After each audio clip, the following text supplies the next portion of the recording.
Ayan, nandito kami ngayon sa tinatawag na Punjaryo. Ano ito pang fungus? Ayan, no, marami ka pupunta, no? Dito po kayo pupunta ngayon sa tinatawag na Torre. Sa Portuguese, ito ay ang tower. Ayan. So saan makikita natin, malawak na lugar dito sa bandang Manaus, Amazonas. Let's go! Ayan, let's go, let's go!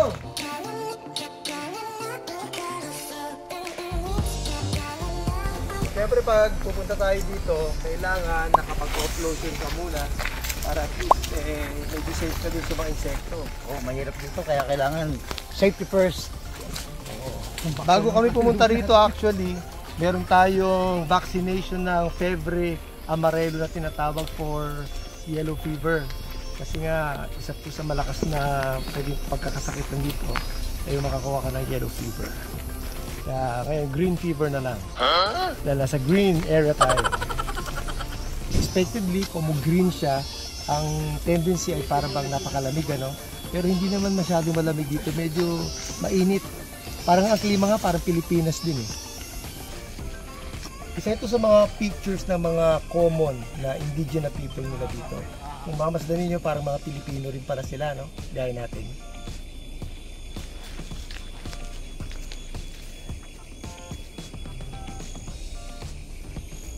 So, napakalaking puno ito. Mamaya pupunta tayo sa tower. Makikita nyo kung gaano kalaki yung kagubatan dito. Wow! Sa lugar na kinaroroonan namin. Tara!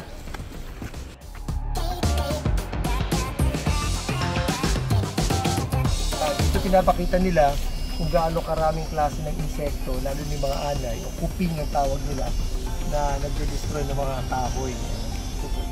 Kilala ang Amazonas sa mga indigenous people na kung saan yung mga native nila sa lugar na ito. Napakaraming lugar ito na populated ng maraming mga Amazonia indigenous. Dito tayo makakakita ng mga tao na hanggang ngayon nare-retain pa rin nila yung kanilang sariling language. May iba-iba palang languages. Although ang Brazil halos Portuguese speaking na, pero dito may mga natives pa rin na sila nagsasalita ng sarili nila. At makikita nyo rito yung listahan ng mga Amazonia indigenous.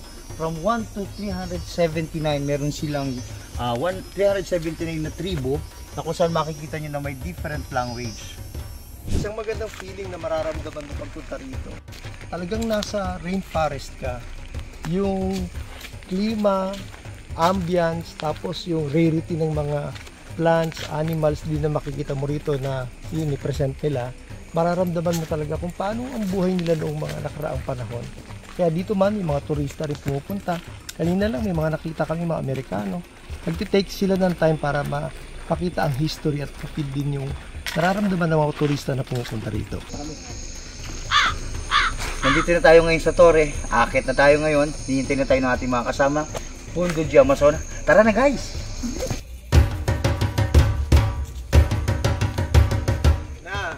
Experience na natin ngayon kung paano pag-akyat dito.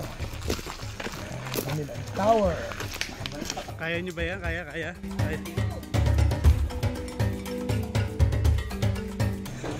Kaya namin ito? Tara, tignan natin yung kabuuan ng forest. Tara ng singo. Ang isa pang tip sa inyo ay pag-aakit kayo dito, dapat hindi kayo malululaing. Wala kayo sakit sa bato. Tara, konti na lang to. Ayan, tignan nyo.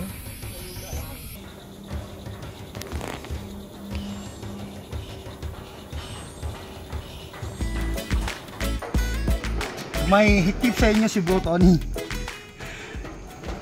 Huwag kayong magla-leather shoes.